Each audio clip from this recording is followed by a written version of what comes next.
Comedy. It's a pretty subjective thing. Some things that make me laugh, you might not find funny, and vice versa. I find The Way the Hell's Hot Husband to be actually pretty funny. Why? Well, for starters, it doesn't have much of this. Oh boy, gee. I wonder why the shower is running and the door is closed. Maybe someone just left it running on purpose and closed the door behind them, because that makes sense. Let me just go in there and turn it off. Nani? So what's the manga about? Well, I'll give you a brief rundown. See, Tatsu's an ex-member of the Yakuza, and he's now trying to live a normal life with his wife. But he still carries his mannerisms and experience from his Yakuza life over to his new one, which leads to some pretty funny, out-of-context moments where any situation he gets into with someone else involves them thinking that he's up to something extremely suspicious, but he's just doing nothing wrong.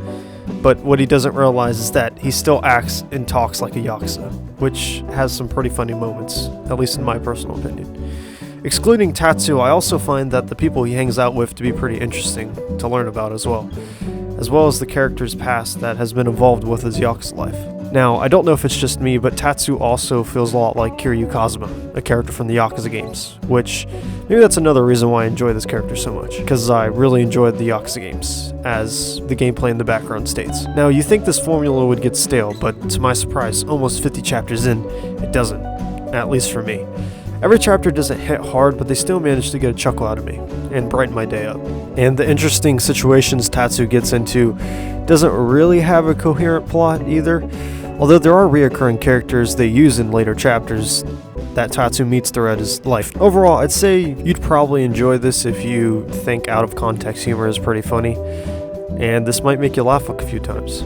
If it doesn't after a few chapters, I'd say go ahead and skip it.